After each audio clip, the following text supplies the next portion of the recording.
നോക്കാം. സ്വന്തം കൊളീഗിന് ഒരു പ്രോബ്ലം വരുമ്പോൾ തീർച്ചയായിട്ടും ഓപ്പൺ അപ്പ് ചെയ്യേണ്ട ഒരു അവസ്ഥയുണ്ട്. പക്ഷേ അതിനേക്കാൾ ഉപരി ഈ ഒരു അവസരത്തിൽ വന്ന് തെളിവ് ഉൾപ്പെടെ കൊണ്ടുവന്ന് കാണിച്ച പാർവതി കൃഷ്ണയുടെ ആ സപ്പോർട്ടിങ് മെൻറ്റാലിറ്റി ഉണ്ടല്ലോ, ഭയങ്കരം സൂപ്പർ. നല്ലൊരു കാര്യമാണ് ആ കുട്ടി ചെയ്തത്. സത്യം പറഞ്ഞാൽ നിവിന് ഇങ്ങനെ ഒരു ബാഡ് ഇമേജ് ഉണ്ടാക്കി കൊടുക്കുക എന്നുള്ളത്, അയാളെ നശിപ്പിക്കുക എന്നുള്ള ഉൾനോക്കത്തിനേക്കാൾ ഉപരി ഈ ഒരു വിഷയത്തിൽ നിന്ന് ആളുകളെ വഴിതിരിച്ച് വിടുക എന്നുള്ളത്, കൂടുതൽ പെൺകുട്ടികൾ ധൈര്യസമേതം മുൻപോട്ട് വരാതിരിക്കാനുള്ള ഒരു തട കൂടിയാണ് ഈ ചെയ്തതെന്നാണ് എനിക്ക് മനസ്സിലാവുന്നത്. ഹേമ കമ്മിറ്റി തുടങ്ങുന്ന സമയത്ത് ഞാൻ പറഞ്ഞത് കത്തുന്ന ഒരു സാധനമാണ്, പക്ഷേ അത് വെറുതെ ഒന്ന് കത്തി ചീറ്റിപ്പോയി എന്നുള്ളതാണ് എനിക്ക് മനസ്സിലാകുന്നത്. കള്ളന്മാരെ ശരിക്കും സേവ് ചെയ്യുന്ന ഒരു ടൈമാണ് ഇതിനകത്തുകൂടെ എനിക്ക് മനസ്സിലായിട്ടുള്ളത്. ഏതായാലും പാർവതി കൃഷ്ണ പറഞ്ഞ ആ ഒരു പോയിന്റ് വിത്ത് എവിഡൻസ് ആ കുട്ടി അവതരിപ്പിച്ചിട്ടുണ്ട്. ഏത് ദിവസമാണെന്നും ആ ഡ്രസ്സ് ഇടുന്നതിൻ്റെ ഇതും അന്ന് അവർ കൊടുത്ത ആ ലൈവ് സെക്ഷനും ഒക്കെ അത് വലിയൊരു തെളിവാണ്. ഡിജിറ്റൽ തെളിവുകൾ ഇപ്പോൾ അക്സെപ്റ്റബിൾ ആണ്, മുമ്പത്തെ പോലെയല്ല, ഭയങ്കരമായിട്ട് അക്സെപ്റ്റബിൾ ആണ്. അപ്പോൾ കേസ് എടുത്തിട്ടുണ്ട്, 6ാം പ്രതിയായിട്ട് നിവിൻ പോളിയെ കൊടുത്തിട്ടുണ്ടെങ്കിൽ തന്നെ അത് കൃത്യമായി പറഞ്ഞു കഴിഞ്ഞാൽ ഈ ഒരു വിഷയം കൊണ്ട് തന്നെ നിവിൻ പോളിയെ അതിൽ നിന്ന് എടുത്ത് മാറ്റും എന്നുള്ളത് വസ്തുത. പക്ഷേ ഉണ്ടായ നാണക്കേടിന് എന്ത് ചെയ്യും? കൃത്യമായ ഇടപെടലുകൾ ഇവരൊക്കെ നടത്തിയത് കൊണ്ട് മാത്രമാണ് നിവിൻ പോളിക്ക് സേവാകാൻ കഴിഞ്ഞെന്നുള്ളത് വസ്തുത. അതിൽ ഒന്നാമത്തെ കാര്യം പറയാം, ഇതല്ലാതെ വിനീത് ശ്രീനിവാസൻ കൊടുത്തൊരു സപ്പോർട്ട് ഉണ്ടല്ലോ. ചിലപ്പോൾ ഒരു പക്ഷേ അയാൾ മാത്രം പറഞ്ഞാൽ ഇത് അക്സെപ്റ്റൻസ് അല്ലാതെ അവരുടെ സൗഹൃദം കാണിച്ചുകൊണ്ട് തന്നെ പറയാൻ പറ്റുമല്ലോ. തെളിവുകൾ സംസാരിക്കുന്നിടത്ത് ഇത് പറയാനൊക്കത്തില്ല. ഇപ്പോൾ ചിലപ്പോൾ നിവിൻ പോളി എന്ന പേരിൽ വേറെ ആരെങ്കിലും കൊണ്ട് ആ കൊച്ചിനെ ചെയ്യിച്ചിട്ടുണ്ടോ ഇല്ലെന്നൊന്നും എനിക്കറിയത്തില്ല. ബട്ട് ഇതുപോലെ ഫേക്കായ അലിഗേഷൻ പറയുന്നവർക്കെതിരെ കർശന നടപടി ഉണ്ടാകണം. അല്ലെങ്കിൽ ഇന്നിപ്പോൾ നിവിൻ അനുഭവിച്ചതുപോലുള്ള ഒരു വിഷമഘട്ടം എല്ലാവർക്കും അത് ഫേസ് ചെയ്യാൻ കഴിഞ്ഞെന്ന് വരത്തില്ല. ചില കുടുംബങ്ങൾ നന്നായി തന്നെ തെറ്റിപ്പോകും. കുടുംബങ്ങളുള്ളവരെയാണ് ടാർഗറ്റ് ചെയ്യുക എന്നുള്ളത് വസ്തുത. നിവിൻ പോളിയുടെ ഫാമിലി അത് വളരെ ഗ്രാജുവലി അത് അങ്ങനെ രീതിയിൽ എടുത്തത് കൊണ്ട് മാത്രം ചിലപ്പോൾ അവിടെ വലിയ ഇഷ്യൂസ് ഒന്നും ഉണ്ടായിട്ടുണ്ടാവത്തില്ല. അങ്ങനെ അല്ലാത്ത പക്ഷം ഇത് എത്ര വലിയൊരു സീരിയസ് സംഗതിയാണെന്ന് മനസ്സിലാക്കാൻ ഞാൻ പറയാതെ തന്നെ നിനക്ക് മനസ്സിലാകുമെന്ന് വിചാരിക്കുന്നു. എന്തെങ്കിലും പറയുന്നതിന് മുന്നേ ഒരു വീഡിയോ ഒന്ന് കാണിച്ചോട്ടെ. So this was a video which I took on 14th December 2023. ഈ കോസ്റ്റ്യൂം നിങ്ങൾ കുറച്ചു പേർക്കെങ്കിലും മനസ്സിലായിട്ടുണ്ടാവും, അല്ലെങ്കിൽ ഞാൻ വ്യക്തമാക്കി തരാം. ഇപ്പൊ നിങ്ങൾക്ക് മനസ്സിലായി കാണും ഏതിന്റെ ഷൂട്ടായിരുന്നു എന്നുള്ളത്. അഫ്കോഴ്സ് വിനീതേട്ടന്റെ വർഷങ്ങൾക്ക് ശേഷത്തില് ഞാനൊരു ചെറിയ ക്യാരക്ടർ ചെയ്തിട്ടുണ്ടായിരുന്നു December 14th. സോ ഞാൻ നിവിൻ ചേട്ടന്റെ കൂടെയാണ് ആ ഒരു സീൻ ചെയ്തത്. December 14th ആ പറയുന്ന സ്റ്റേജിലെ ഷൂട്ടില് I was with him. So പറയണമെന്ന് ഒന്ന് തോന്നി. അപ്പൊ ഒരുപാട് പേര് ഇന്നലെ ന്യൂസ് ഒക്കെ കണ്ടിട്ട് എനിക്ക് ടെക്സ്റ്റ് ചെയ്തിട്ടുണ്ടായിരുന്നു. ഇത് വന്ന് ഞാൻ പറയണ്ടേ? ഓഫ്കോഴ്സ് ഞാൻ പറയണം, കാരണം ഇറ്റ്സ് എ ട്രൂത്ത്. അതുകൊണ്ട് ഇപ്പൊ നിവിനെ മറപ്പൂർവ്വം ഇതിലേക്ക് വലിച്ചിഴക്കുകയായിരുന്നു എന്ന് പൂർണ്ണമായിട്ടുള്ള ബോധ്യം ഉണ്ടല്ലേ? ഉറപ്പായിട്ടും ഈ പറയുന്ന December 14th എന്ന് പറയുന്നത് വർഷങ്ങൾക്ക് ശേഷത്തിൽ ഞാൻ അഭിനയിച്ച ഒരു ദിവസമാണ്. കാരണം ഞാൻ ഒറ്റ ദിവസം ഉണ്ടായിരുന്നുള്ളൂ അവിടെ. അപ്പം രാവിലെ മുതൽ ഏകദേശം ഒരു ഉച്ച വരെയും നിയർലി ഒരു 3 മണി വരെയും ഞങ്ങൾക്ക് അവിടെ ഷൂട്ട് ഉണ്ടായിരുന്നതാണ് എൻ്റെ ഓർമ്മ. അപ്പം അത് കഴിഞ്ഞിട്ടാണ് അവരടുത്തൊരു സ്ഥലത്തേക്ക് ഷിഫ്റ്റ് ചെയ്തതൊക്കെ. അപ്പം ഈ ഒരു ടൈമിലെല്ലാം നിവിൻ ചേട്ടൻ എൻ്റെ കൂടെ ഉണ്ട്. കാരണം ഞങ്ങളുടെ ഒരു കോമ്പിനേഷൻ സീനാണ്. ഇപ്പം ആരോപിക്കപ്പെട്ട പെൺകുട്ടി ഇങ്ങനെ പറയുന്നത് 14th എന്നുള്ള ഒരു ഡേറ്റ് മെൻഷൻ ചെയ്തുകൊണ്ടാണ് ഞാനിപ്പം ഈ ഒരു കാര്യം ഇങ്ങനെ എടുത്തിട്ട്. കഴിഞ്ഞ ദിവസം നടൻ നിവിൻ പോളിക്കെതിരെ ഉയർന്ന ആരോപണങ്ങൾ അതിനെ തള്ളിക്കൊണ്ട് അവരുടെ സുഹൃത്തുക്കൾ തന്നെ രംഗത്തെത്തുന്ന സാഹചര്യം ഉണ്ടായിരുന്നു. വിനീത് ശ്രീനിവാസൻ അതിന്റെ തെളിവുകളടക്കം രേഖപ്പെടുത്തിക്കൊണ്ട് മാധ്യമങ്ങൾക്ക് മുന്നിലെത്തി. ഇപ്പോൾ മറ്റൊരു താരം കൂടി അവതാരിക പാർവതി നമ്മോടൊപ്പം ചേരുന്നുണ്ട്. അവർ ഈ ഏറ്റവും പുതിയ സിനിമയിൽ നിവിനൊപ്പം വിനീത് ശ്രീനിവാസനൊപ്പം അഭിനയിച്ച താരമാണ്. ഒരു ഇൻസ്റ്റാഗ്രാം പോസ്റ്റാണ് പാർവതി ഇതുമായി ബന്ധപ്പെട്ട് പങ്കുവച്ചിട്ടുള്ളത്. എന്താണ് പാർവതി ഇതുമായി ബന്ധപ്പെട്ട് പറയാനുള്ളത്? ഈ പറയുന്ന December 14th എന്ന് പറയുന്നത് വർഷങ്ങൾക്ക് ശേഷത്തിൽ ഞാൻ അഭിനയിച്ച ഒരു ദിവസമാണ്. കാരണം ഞാൻ ഒറ്റ ദിവസം ഉണ്ടായിരുന്നുള്ളൂ അവിടെ. അപ്പം രാവിലെ മുതൽ ഏകദേശം ഒരു ഉച്ച വരെയും നിയർലി ഒരു 3 മണി വരെയും ഞങ്ങൾക്ക് അവിടെ ഷൂട്ട് ഉണ്ടായിരുന്നതാണ് എൻ്റെ ഓർമ്മ.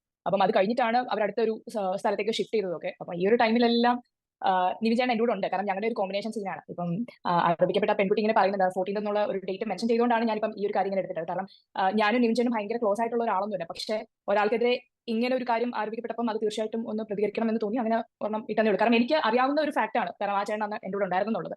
അറിയാത്തതിനെ പറ്റി എനിക്ക് സംസാരിക്കാൻ ഒരു യോഗ്യതയില്ല. ഇത് പക്ഷേ സത്യമായിട്ടുള്ള ഒരു കാര്യം ആയതുകൊണ്ട് മാത്രം ആ ഒരു വീഡിയോ ഇട്ടെന്നേ ഉള്ളൂ.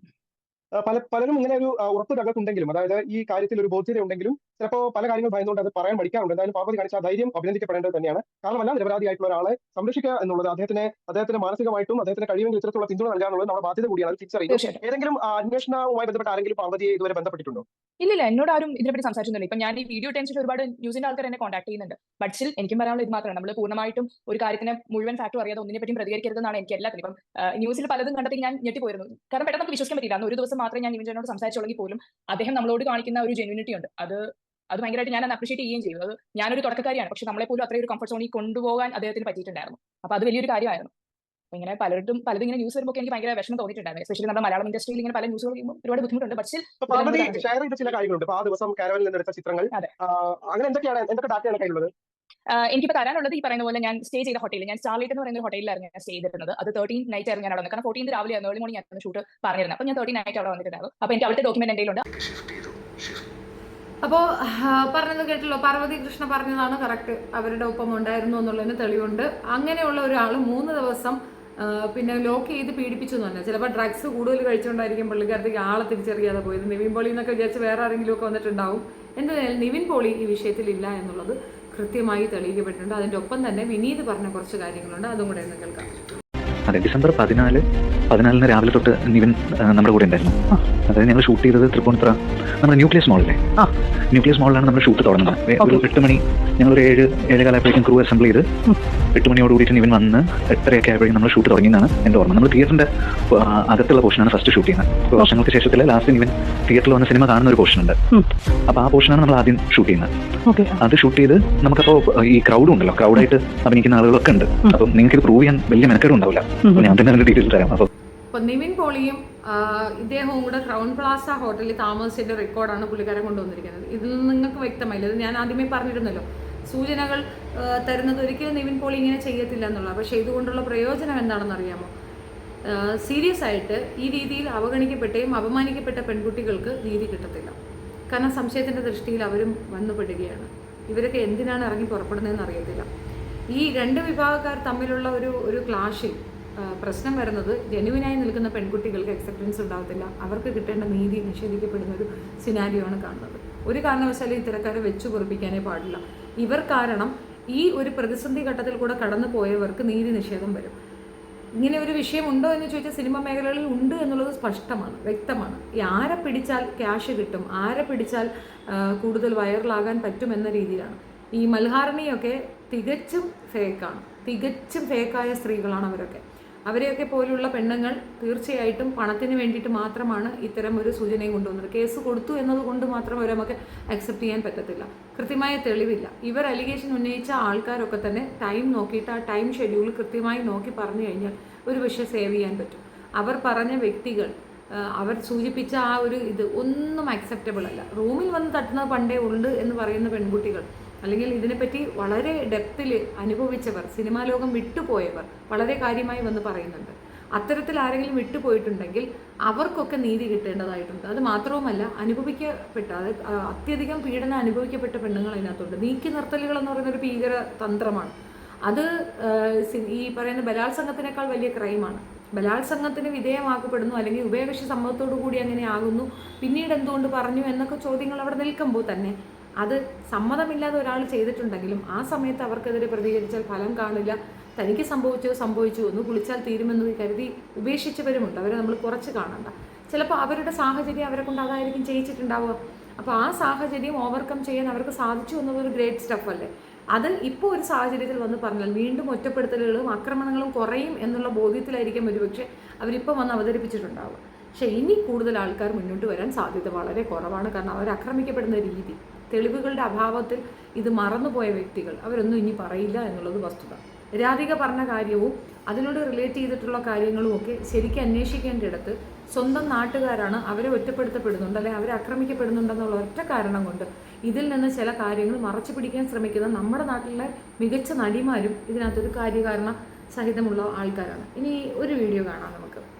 മഞ്ജു എന്നുള്ള വ്യക്തിയോട് ബഹുമാനം തോന്നിയ ഒരു ഉത്തരമാണ്. ആ ചോദ്യം ഞാൻ പറയുന്നില്ല, ഉത്തരം ഇങ്ങനെയായിരുന്നു. കേൾക്കാൻ പറയാനും ബുദ്ധിമുട്ടുള്ള ഒരു മറുപടിയാണ്, ഞാൻ അതിൽ പറയണം എന്നുള്ളതാണ്. അതിന് വല്ലാത്തൊരു സമാധാനം ഉണ്ടായിരുന്നു ആ മറുപടിക്ക്. ഒരു പ്രശ്നത്തിനും ഇല്ലാതെ മിണ്ടാതെ സമാധാനം. അതാണ് അതിന്റെ എനിക്ക് ചെയ്യാൻ ഇഷ്ടമുള്ള കാര്യം. അപ്പൊ അതായിരിക്കും എന്റെ ഉത്തരങ്ങളിലും റിഫ്ലക്ട് ചെയ്യുന്നത്. ഈ വിഷയത്തിൽ മഞ്ജു വാര്യരോട് എനിക്ക് ചെറിയ എതിർപ്പുണ്ട്. എന്താണെന്ന് അറിയാമോ?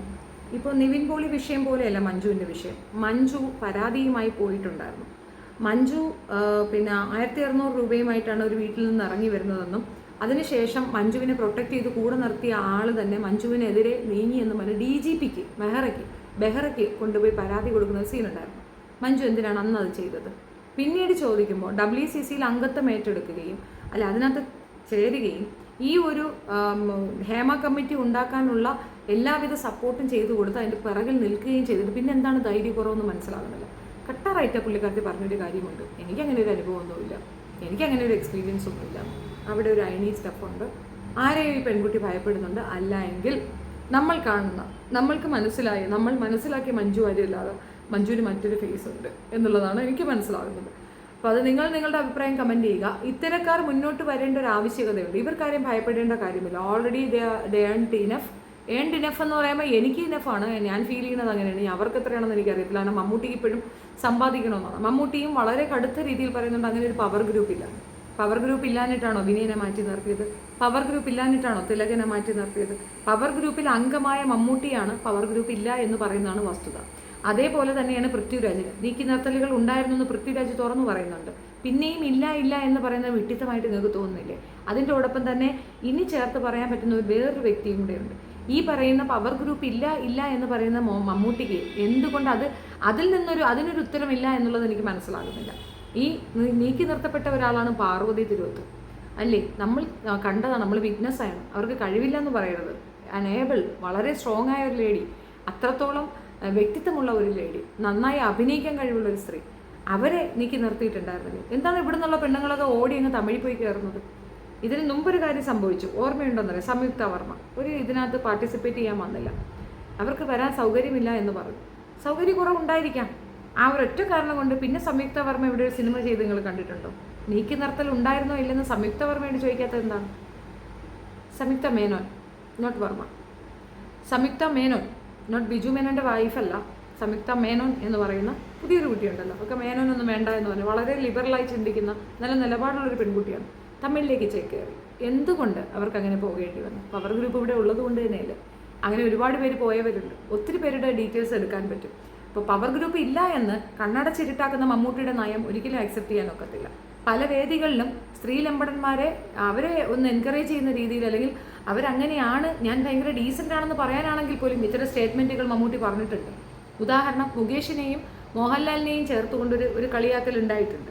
അതേപോലെ പലയിടങ്ങളിലും മമ്മൂട്ടിയുടെ ഒരു പ്രതികരണം മറ്റൊരു ലെവലിൽ താൻ വലിയ സംഭവമാണെന്ന് കാണിക്കാൻ വേണ്ടി പറഞ്ഞു വന്നതിനപ്പുറം തൻ്റെ പൊസിഷൻ, അല്ലെങ്കിൽ ആ ഇരിക്കുന്ന ഒരു സീനിയർ കലാകാരൻ എന്നുള്ള രീതിയിൽ പുള്ളി ഇതുവരെ ആക്ട് ചെയ്തിട്ടില്ല എന്നുള്ളതാണ് വസ്തുത. ഇത്തരത്തിലുള്ളവരും ഒരു പരാജയം തന്നെയാണ്. മഞ്ജുവിനൊക്കെ തീർച്ചയായിട്ടും പറയാൻ ഒരുപാട് ഉണ്ട് എന്നുള്ളതാണ് വസ്തുത. ഇല്ല എന്ന് പറയരുത്. ഒറ്റപ്പെടുത്തലുകൾ ഒരുപാടില്ലേ? മമ്മൂട്ടി അഭിനയിച്ചോ കൂടെ? ഇല്ലല്ലോ. മഞ്ജുവിന് എന്തുകൊണ്ട് വായി തുറക്കാൻ പറ്റുന്നില്ല? പ്രഷർ ഗ്രൂപ്പ് അല്ലെങ്കിൽ പവർ ഗ്രൂപ്പിനകത്ത് സ്വന്തം എക്സ് ഉണ്ട്, അതുകൊണ്ടാണ്. പവർ ഗ്രൂപ്പുണ്ട്, നിർബന്ധമായുമുണ്ട്. ഇതിനകത്ത് ഒരുപാട് വൃത്തികേടുകൾ നടക്കുന്നുണ്ട്. ഇത് മുൻപോട്ട് വരണം, വെളിച്ചത്ത് വരണം. പക്ഷേ ഈ രീതിയിലുള്ള ഫേക്കുകൾ വന്നിട്ട് ചർച്ച വഴിമാറി പോകുമ്പോൾ ബാക്കിയുള്ളവർക്ക് കിട്ടുന്ന അക്സെപ്റ്റൻസ് വട്ടപൂജ്യം എന്നുള്ളതാണ്. ഇപ്പോൾ റീസെൻ്റ്ലി ഒരു പെൺകുട്ടി വന്നിട്ട് അമ്പലപ്പുഴ ഉണ്ണിക്കണ്ണനോടെന്നുള്ളൊരു പാട്ട് ഒരു സിനിമയിൽ മാത്രം അഭിനയിച്ച ആ സ്ത്രീ വളരെ പക്ക വന്ന് പറഞ്ഞു. അവർക്ക് എൻ്റെ ആവശ്യം പോലുമില്ല. അവരൊരു ഹോംലി ഗേളാണ്, അവരൊരു ഫാമിലി ഗേളാണ്. അവർക്ക് സിനിമയിലേക്ക് വരണമെന്നില്ല, ഇനി സിനിമ വേണ്ട എന്ന് തന്നെയാണ് അവരുടെ ഉദ്ദേശം. പക്ഷെ എന്നിട്ട് പോലും അവർക്ക് അവരുടെ ഭാഗം ക്ലിയർ ചെയ്യണമെന്ന് തോന്നി. അതുകൊണ്ട് ആർക്കെങ്കിലും പ്രയോജനം ഉണ്ടാകുന്നുണ്ടെങ്കിൽ എനിക്കങ്ങനെ ഒരു ദുരനുഭവം ഉണ്ടായി എന്ന് പറഞ്ഞ് അവരുടെയൊക്കെ മുമ്പിൽ ഇവളൊക്കെ എമ്മാത്രം, അത്രേ എനിക്ക് പറയാനുള്ളൂ. മഞ്ജുവിന് മറ്റൊരു മുഖമുണ്ട് എന്നുള്ളത് വാസ്തവമാണ്. മഞ്ജു ഈ കാണിക്കുന്ന എളിമയും വളരെ കുലീനയായി സംസാരിക്കുന്ന രീതിയും ഇതിൻ്റെ പിന്നിൽ മറ്റൊരു സ്റ്റോറി ഉണ്ടെന്നുള്ളത് സ്പഷ്ടമാണ്. അതാണോ എന്നറിയത്തില്ല. ഇവർ തമ്മിലുള്ള ഇവരുടെ ഫാമിലി ഇഷ്യൂ ആണ് സത്യം പറഞ്ഞാൽ സിനിമയെ തകർത്ത് കെട്ടിയിട്ടുള്ളത്. ഈ സിനിമാ ലോകത്ത് എല്ലാ സിനിമാ മേഖലകളിലുമുള്ള പ്രോബ്ലംസ് ആണ് ഇവർ തമ്മിലുള്ള ക്ലാഷ്. അതായത് സൈലൻ്റായി ഇരുന്നു കൊണ്ടുള്ള അറ്റാക്കുകൾ. രണ്ടുപേരും പരസ്പരം വെല്ലുവിളിക്കില്ല, പക്ഷെ പരസ്പരം അങ്ങേയറ്റം അടികൂടുന്നുണ്ട്. അതിൻ്റെ ആഫ്റ്റർ എഫക്റ്റാണ്. മഞ്ജു വാര്യർ, കാവ്യ മാധവൻ, ദിലീപ്, ഈ 3 പേരാണ് ഇന്നത്തെ ഈ ഡിസാസ്റ്ററിൻ്റെ കാരണം. ഇന്നത്തെ മലയാള സിനിമ ഈ രീതിയിൽ തകിടം മറിയാനുള്ള മെയിൻ റീസൺ ഇവർ 3 പേർ തന്നെയാണ്. ഇവർ 3 പേർ തമ്മിലുള്ള ഇഷ്യൂസാണ്. അതിനേക്കാൾ ഉപരി ഇതിനകത്ത് വളരെ ഒരു വൾഗറായ ഒരു ഇത് നടക്കുന്നുണ്ടായിരുന്നു. അതിനെതിരെ സംസാരിക്കേണ്ട ഒരു ആവശ്യകത ഉണ്ട്, തർക്കമില്ല. പക്ഷേ ഇത്രയും മോശമായ രീതിയിൽ ഇതിനെ മറ്റ് സംസ്ഥാനങ്ങൾക്കാർക്ക് മുന്നിൽ എത്തിച്ചു കൊടുത്തത് ഇവരുടെ ക്ലാഷ് തന്നെയാണ്. ഇത് ഉണ്ടാക്കിയത് കാരണദൂതരായവർ മിണ്ടാതിരിക്കുന്നത് ഒരു കാരണവശാലും നമുക്ക് അക്സെപ്റ്റ് ചെയ്യാൻ പറ്റത്തില്ല എന്നാണ് ഞാൻ പറഞ്ഞതിൻ്റെ രത്ന ചുരുക്കം. That's it. നിങ്ങൾക്ക് വീഡിയോ ഇഷ്ടപ്പെടുകയാണെങ്കിൽ ഷെയർ ചെയ്ത് കൊടുക്കുക, ലൈക്ക് ചെയ്യുക and subscribe my channel for new updates. Thank you so much.